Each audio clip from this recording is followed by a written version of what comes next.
Hola a totes i a tots i benvingudes i benvinguts a un nou vídeo al canal de Sortiu i Disfruteu, vídeo per parlar d'un dels partits estrella juntament amb el Tottenham Manchester United d'aquesta segona jornada a la Premier League. S'enfronten dos dels equips que aquesta temporada seran a Champions, Manchester City i Newcastle, un partit que van guanyar els de Pep Guardiola gràcies a un gol de Julián Álvarez, que està destacant i molt aquest inici de temporada, està sent titular degut a les baixes de futbolistes com Kevin De Bruyne o Bernardo Silva, un Kevin De Bruyne que com a mínim fins a 2024 no tornarà a jugar, un Bernardo Silva tocat a part a falta de resoldre el seu futur, tot i que sembla que el portuguès acabarà renovant amb el Manchester City. Un Manchester City que davant es va trobar un Newcastle molt seriós, un Newcastle que crec des del meu punt de vista que demostra que té una plantilla i té un esperit d'equip i té una planificació com per lluitar per Europa, com per tornar a lluitar per estar entre els 4 millors de la Premier League. Va plantar cara a tot un campió de la Premier, a tot un campió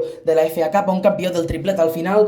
a un equip que ve de guanyar la Supercopa d'Europa 3 dies després. Sí que és veritat que el City no havia tingut molt descans, tot i que s'ha de dir que els de Manchester van fer un molt bon partit davant d'un més que digne rival. Com comentàvem, a destacar d'aquesta setmana la mala notícia de la lesió de Kevin De Bruyne, que com a mínim fins a 2024 no tornarà a trepitjar els terrenys de joc. Una baixa molt sensible per als de Guardiola. Un equip que hi va sortir amb Ederson a la porteria, Walker, Akanji, Rubén Díaz i Bardiol a la defensa, Rodri Kovacic al doble pivot, Foden i Grealish per les bandes, Julián a la mitja punta, a dalt Erling Braut Haaland, un Haaland que després dels 2 gols davant del Burnley al seu debut a la Premier League no va sucar ahir a casa, ahir a l'Etihad davant del Newcastle. I un Manchester City que, com comentàvem, manté molt i molt el bloc de la temporada passada a falta dels futbolistes lesionats i a falta de la més que possible incorporació de Paquetá, tot i que el possible fitxatge del futbolista brasiler s'està frenant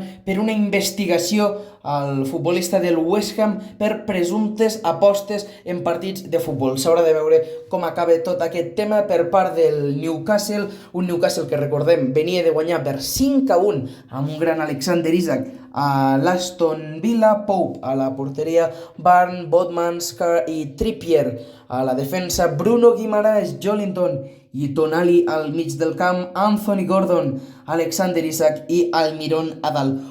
Un Newcastle que, com dèiem, no va fer un mal partit, va competir, al final és molt difícil jugar a l'Etihad, el Manchester City es deixa molts pocs punts a casa i com a mínim ahir l'equip anglès va demostrar que pot competir davant dels grans de la Premier, pot competir davant del Big Six i vol tornar a estar a Europa. Estadísticament el partit, com ho dèiem, superior el Manchester City, tot i que tampoc no tant. En quant a posició, l'equip de Guardiola sempre acostuma a abrumar i a superar